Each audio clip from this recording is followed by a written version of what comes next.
Hello. तुम्ही रीलच्या माध्यमातून सध्या जो यू पी एस सीचा पेपर झाला आहे त्या संदर्भातले विविध मतांतरे ऐकली. त्याचप्रमाणे खूप सारे ॲस्पिरंट्स जे असतात त्यांचे मतं ऐकली आणि एकूणच यू पी एस सीनं खूप अनप्रेडिक्टेबल पेपर काढला असं त्यांचं म्हणणं होतं.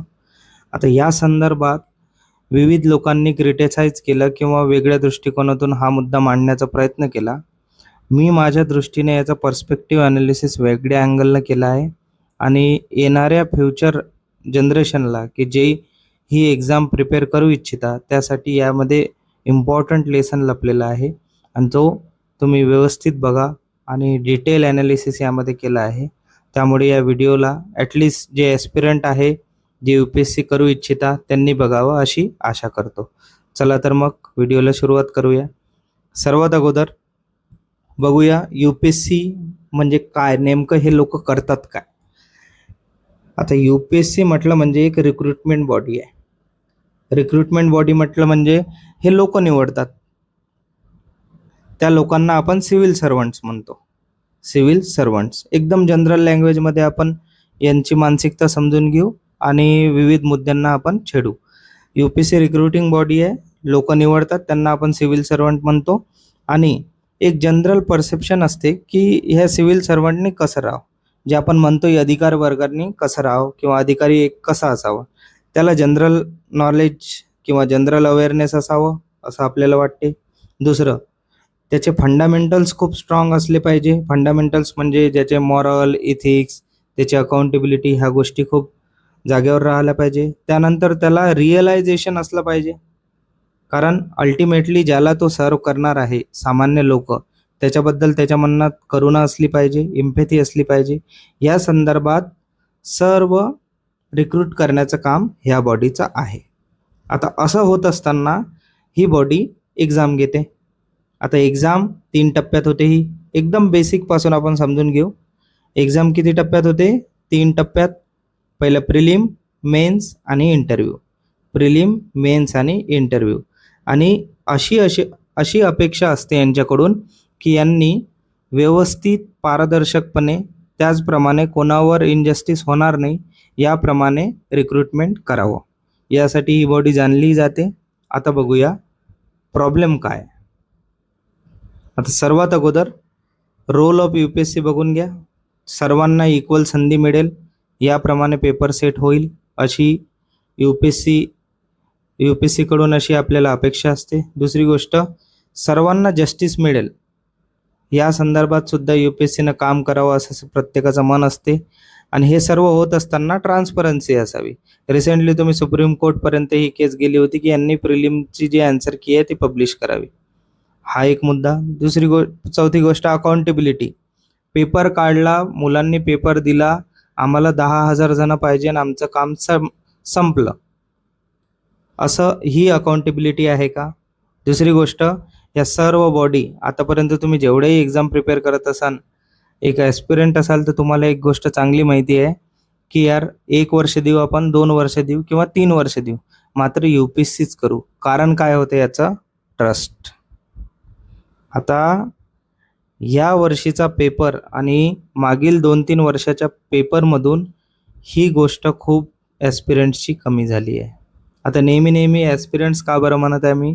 त्या ॲस्पिरंट्स म्हणजे कॅन्डिडेट ज्यांना काहीतरी बनायचं आहे. आता तुम्ही विद्यार्थी राहिले नाही, स्पर्धा परीक्षेत तुम्ही कॅन्डिडेट झाला आहात. तर हे रोल होतं यांचं रिक्रुटमेंट बॉडीचं. आता नेमकं ते करत काय आहे? तुम्ही पेपर बघितला. सर्वात अगोदर पेपरची काठिण्य पातळी म्हणजेच तो किती कठीण आहे आणि अनसर्टनिटी ही गोष्ट मान्य आहे, मात्र पेपरमध्ये जे हायली रँडमनेस असते ते मान्य नाही. मग नेमकी ही बॉडी करत काय आहे?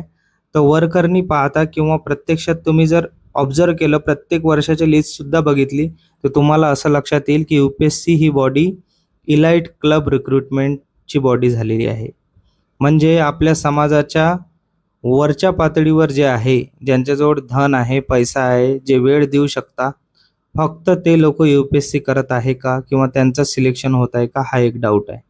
दुसरी गोष्ट, लँग्वेज डिवाईड. तुम्ही यू पी एस सीचा प्रिलिमचा पेपर बघा, ज्यांना इंग्लिश येत नसेल त्यांनी हिंदीतून बघा, ह्या दोन्हीही लँग्वेज प्रमाण भाषेच्या वरच्या लँग्वेज आहे. एक प्रमाण भाषा असते की आपण शुद्ध बोलतो, आणि एक भाषा अशी बनवली जाते की आपल्याला त्यामधलं काही समजावं नाही, किंवा एका पर्टिक्युलर स्ट्रॅटाचे लोकच ते भाषा समजू शकतात. या प्रकारचं यांचं लँग्वेज डिवाईड. सोबतच रिजनल लँग्वेजमध्ये सुद्धा खूप सारे प्रॉब्लेम्स येतात. आणि एक वेगळीच गोष्ट दिसली आहे UPSC संदर्भात या 3-4 वर्षात. असं लक्षात येत आहे की ही बॉडी विद्यार्थ्यांचा रिव्हेंज घेत आहे का? हा रिव्हेंज गेम सुरू आहे का? कारण GS1चा पेपर तुम्ही हार्ड बनवता, CSATचा सुद्धा हार्ड बनवता. या संदर्भात फक्त एक स्ट्रीमचे लोक, जे इंजिनिअरिंग असेल किंवा ज्यांचं ॲप्टिट्यूड असेल, ते लोक इंटरव्ह्यूपर्यंत जाऊन सिलेक्ट होतात. कुठं ना कुठं हा रिव्हेंज आहे का, जे सामान्य वर्गातले विद्यार्थी आहे किंवा जे तुम्ही क्रायटेरिया ठेवला आहे की विदाऊट स्पेशलायझेशनचे तुम्ही हे एक्झाम क्लिअर होऊ शकता, नेमकं तसंच आहे का खरं? मग हे नेमकी करत काय आहे बॉडी? पुढे बघूया. आता असं होत असताना या बॉडीला खूप गोंजारलं जाते की UPSC म्हटलं म्हणजे खूप वाचावं लागते, करंट अफेअर 1 वर्षाचे येतात किंवा सर्व काही आहे. मात्र आता करंट अफेअर्सच्या नावावर त्यांनी कंटेम्पररी अफेअर्स सुरू केले. करंट अफेअर्स म्हणजे काय? जास्तीत जास्त आता जर तुम्ही एखादी परीक्षा आज प्रिपेअर करत असाल आणि 1 वर्षानंतर जर त्याचा पेपर असेल, ते 1 वर्षाचे करंट अफेअर, जास्तीत जास्त 1.5 वर्षाचे करंट अफेअर्स इनफ असतात पेपरसाठी. मात्र यामध्ये 2014, 2024, 2022 ह्या प्रकारचे कंटेम्पररी अफेअर्स हे एक्झाम रिपीटेडली विचारत आहे.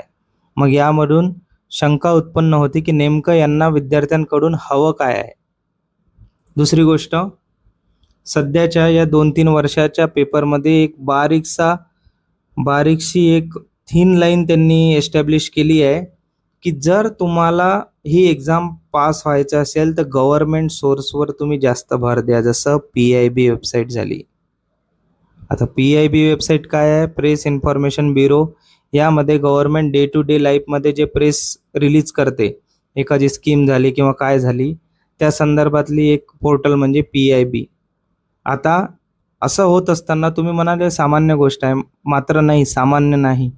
कारण हा एक माइंडसेट शिफ्ट होतो या गोष्टीमुळे, की तुम्ही जर रिपीटेडली गव्हर्नमेंटच्या वेबसाईटवर जाऊन किंवा रिपीटेडली गव्हर्नमेंट जे सांगतं ते कंटेंट जर कन्झ्युम करत असाल.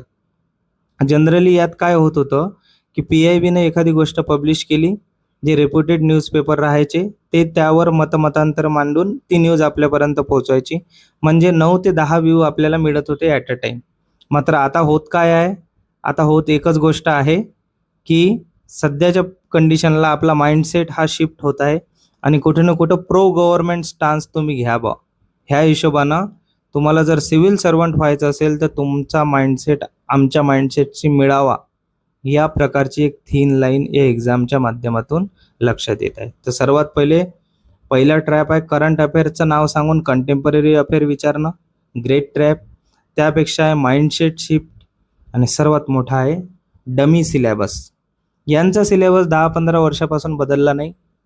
एक जनरल टर्म दिली आहे इंटरनॅशनल अफेअर्स. आता इंटरनॅशनल अफेअर्समध्ये काहीही येऊ शकतं, आणि काही शब्द असे आहे, काही कशाला, जेवढाही तुम्ही सिलेबस उचलून बघा आणि एक टर्म बघा, त्यामधली प्रत्येक टर्म एवढ्या डीपमध्ये आहे, डीप म्हणजे एवढ्या ब्रॉडमध्ये आहे की त्यामध्ये तुम्ही काहीही बसू शकता. म्हणजे सिलेबस नाही. सिलेबस नसला म्हणजे असं म्हणतात ना की UPSC म्हणजे आकाशाखालचं जेवढंही आहे ज्ञान तेवढं UPSCत आहे, असं काहीही नसते. आता पुढे आपण बघू असं का नाही, आणि आपल्या विद्यार्थी बांधवांसाठी लेसन्स काय आहे यामधून. तर हे 3 ट्रॅप आहे. असं होत असताना आता त्यांना दरवर्षी, यावर्षी 5 लाखापेक्षा जास्त लोकांनी एक्झाम दिली ही. आता दरवर्षी यामध्ये लोक रिपीटेडली यावं यासाठी एंगेजिंग जे ऑडियन्स आहे, ऑडियन्स कोण आहे? याचे ॲस्पिरंट्स. यांना एंगेज करण्यासाठी काय करतात? सर्वात पहिले, जो कोणी UPSCचं प्रिपरेशन करणारा असेल, जनसामान्यात त्याची प्रतिमा कशी आहे की तो आता छोटा गुगल गाईड आहे. छोटा गुगल गाईड म्हणजे त्याला सर्वच माहीत आहे. आता UPSC प्रिपेअर करणारे जर एखादा फ्रेशर असेल, फायनल इयरला तो UPSC प्रिपेअर करायला लागला, आता यांनी काय म्हटलं आहे तुम्ही ग्रॅज्युएशन झाल्या झाल्या क्वालिफाय होता आणि खूप सारे लोक क्वालिफाय होतात एक्झाम दिल्यानंतर. असं असताना हे इन्फॉर्मेशन एवढ्या ओव्हरलोड होत आहे की तो जो ॲस्पिरंट आहे 1 वर्ष, 2 वर्ष, 3, 4, 5 अक्षरशः 10-10 वर्ष प्रिपेअर करणारे लोक आहे यामध्ये, ते स्मॉल गुगल गाईड म्हणून वर्क होते. याचा काय इफेक्ट होतो तो आपण नंतर डिस्कस करू. असं होत असताना एक मेथड ऑफ मॅडनेस यामध्ये येते. मेथड ऑफ मॅडनेस म्हणजे काय, की एखादा अटेम्प्ट, समजा हा अटेम्प्ट कोणीतरी फेल झाला, 5 लाख जणांनी परीक्षा दिली, मेन्समध्ये 10,000 जण सिलेक्ट होतील, मग बाकीचे तर फेल झाले ना. मात्र एक मेथड ऑफ मॅडनेस आहे की आपण 1 मार्कानं हुकलो, आपण आणखी परीक्षा देऊ, आणखी इम्प्रूव्ह करू, मग काहीतरी इम्प्रूव्ह होईल, असे करू करू कंटिन्युअस अटेम्प्ट दिले जातात. असं होत असताना तुमच्या आयुष्यातले जे प्राईम समय आहे, जो गोल्डन अवर आहे, 21 वर्ष ते 30 वर्षाच्या दरम्यानचा, तो प्राईम टाईम ऑफ लाईफ होतो आपला खतम. तो होतो अक्षरशः फिनिश. तुम्ही जर लक्ष दिले असाल तर तुम्ही बघा UPSC ॲस्पिरंट, त्यांचं आयुष्य त्या रूममध्ये आणि त्या पुस्तकांमध्येच असते. मात्र सीट्स किती आहे? लिमिटेड 1000. तुम्ही कितीही प्रयत्न केले तर एका वर्षी एवढेच लोक सिलेक्ट होतील. हे गोल्डन अवर लॉस्ट होते.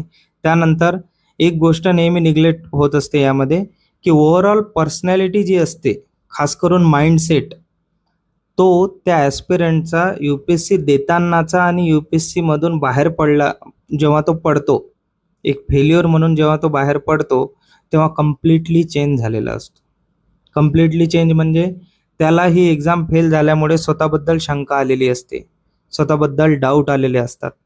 त्यानंतर तो एवढ्या गोष्टी वाचून चुकलेला असतो की त्याला बाकीचे सर्व गोष्टी अक्षरशः तुच्छ वाटायला लागतात. म्हणून तुम्ही मॅक्झिमम वेळा बघत असाल की हे जे मुलं आहेत ते छोट्या एक्झामकडे, जे सो कॉल्ड, कारण तेही उपजीविकेचं माध्यम आहे आणि सिव्हिल सर्व्हिस ही उपजीविकेचं माध्यम आहे, मात्र त्याकडे जाण्याचा प्रयत्न करत नाही आणि एक सोसायटीमध्ये फेल्युअर म्हणून जगतात. लोक त्यांना फेल्युअर मानत नाही, मात्र ते स्वतःच स्वतःला फेल्युअर मानतात. हा माइंडसेट शिफ्ट होतो या एक्झाममुळे. दुसरी गोष्ट, असं होत असताना हे जे आहे कोचिंग मॅन्युअल्स, यांचा जो व्यवसाय आहे तो भरभरीत लागतो. का लागतो? कारण तुम्ही पेपर बनवला आहे अनप्रेडिक्टेबल, तुम्ही पेपर बनवला आहे रॅन्डम, तुम्ही पेपर बनवला आहे एकदम मेसी पेपर. मेसी म्हणजे असं पॉलिटीचे प्रश्न नाही त्यामध्ये. त्यानंतर एन्शियंट हिस्ट्रीचेच टाकून दिले 20-50.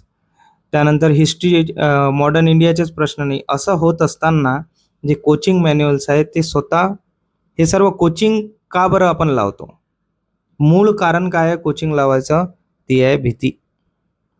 कारण यूट्यूबच्या माध्यमातून किंवा असे जे UPSC फेल होतात किंवा पास होतात त्यांच्या माध्यमातून तुम्हाला योग्य गायडन्स मिळू शकते. मात्र पर्टिक्युलर आपण कोचिंग का बरं लावतो? भीतीमुळे. आणि भीतीला कारणीभूत काय आहे? यांचा हा पॅटर्न. जेव्हा एखादी गोष्ट प्रेडिक्टेबलच नाही आहे तेव्हा तुमच्या मनात भीती निर्माण होणं साहजिक आहे. मग हे होते अनएंडिंग अफेअर्स. अनएंडिंग अफेअर्स म्हणजे तुम्ही कोचिंगवर कोचिंग लावत जाता, कंपायलेशन होत राहते मटेरियलचं, आणि फक्त यामध्ये एकच गोष्ट होते, तुमचे वर्ष वाया जातात. असं होत असताना, हे सर्व होत असताना, आता इंगेज तर ठेवायचं आहे ऑडियन्सला. आता येते डिजिटल पॅराडॉक्स. डिजिटल पॅराडॉक्स म्हणजे सिम्पली जे तुम्ही रील बघता, IAS ची एंट्री, IPSचं रोप, ते माईक घेऊन जात आहे, सामान्य जनतेला त्रास देत आहे, ह्या गोष्टी कशा आहे? एक गोष्ट लक्षात ठेवा, माणूस नेहमी पॉवरसाठी झटत असतो, पॉवर किंवा पैसा. आता पॉवर जर प्रत्यक्षात दिसत असली किंवा तो, आणि नेहमी लक्षात ठेवायचं, एखादी गोष्ट जर निगेटिव्ह सेन्समध्ये जास्त असेल तर आपण जास्त अट्रॅक्ट होतो त्या गोष्टीकडे. तर हा जो पॉवर गेम आहे त्यामध्ये डिजिटल पॅराडॉक्स येतो. पॉवर गेम म्हणजे प्रत्यक्षात जो ॲस्पिरंट आहे तो ऑफिसर झाल्यावर जसा वागतो तसं प्रिपरेशन करताना आहे का? किंवा समाजात जसा तो वागतो तसा ऑफिसर म्हणून आहे का? म्हणून तुम्ही करप्शनच्या केसेस खूप साऱ्या बघत असाल. ज्यांना इथिक्समध्ये जास्त मार्क आहे ते करप्शन जास्त करतात. तसं जर बघितलं एक्झामच्या दृष्टिकोनातून, किंवा जर तुम्हाला पर्सनॅलिटी चेंज करायचं आहे म्हणून इथिक्स टाकला आहे, मात्र तुम्ही जर मॅक्झिमम करप्शन करत असाल तर मग कुठं ना कुठं ही दरी दिसून पडते. आणि असं सर्व होत असताना एक लूप असतो, हा पूर्ण लूप म्हणजे एक सर्कल आहे. एकदा UPSCची प्रिपरेशन सुरू झाली की हा लूप सुरू होतो. तुम्ही घिरट्या घालत राहता त्या परीक्षेच्या भोवताल आणि मॅक्झिमम 99% यामध्ये अपयश येतं. का बरं? कारण रँडमनेस, अनसर्टनिटी, अब्सर्डिटी, मेसीनेस ह्या एक्झाममध्ये जास्त आहे आणि शेवटी आपण होपलेसनेस होतो. आता एवढं सारं होत असताना यावर सोल्युशन काही आहे का? तर हो, यावर हा महत्त्वाचा टप्पा आहे. हा व्यवस्थित तुम्ही लक्षात घ्या आणि यावर मी थोडं जास्त बोलतो. एक व्हिडिओ तुम्ही कमी बघा, मात्र ही गोष्ट समजून घ्या. अनुभवाचे बोल आहे. तुम्हीच तुम्हाला वाचवू शकता, ही गोष्ट एवढी लक्षात ठेवा. आता ते कसं? सर्वात अगोदर ही जी एक्झाम आहे UPSC, हिला एक्झामसारखं घ्या. ही फक्त एक एक्झाम आहे. UPSC ही रिक्रुटिंग बॉडी आहे. त्या अंतर्गत खूप साऱ्या एक्झाम होतात. त्यापैकी सिव्हिल सर्व्हिसची एक एक्झाम आहे. तिला एक्झामसारखं घ्या. दुसरी गोष्ट, बी प्रॅक्टिकल. आता एक्झामसारखं घ्या म्हणजे काय? प्रोफेशनल व्हायचं. हे प्रोफेशनल झाल्यावर काय होते आपण बघूया. बी प्रॅक्टिकल. ह्या एक्झामचं प्रिपरेशन करत असताना तुमच्या डोक्यात फेल्युअर आधी घेऊन चला. यानं काय होईल? तुमच्या भ्रामक संकल्पना तुटून पडतील आणि तुम्ही खरंच अभ्यास कराल. बी प्रॅक्टिकल आणि बी ब्रुटल. इमोशनली फुल व्हायचं नाही आहे आपल्याला अशा एक्झाम प्रिपेअर होत असताना, किंवा कोणतीही कॉम्पिटेटिव्ह प्रिपेअर होत असताना इमोशनली फुल व्हायचं नाही आहे, प्रॅक्टिकल राहायचं आहे.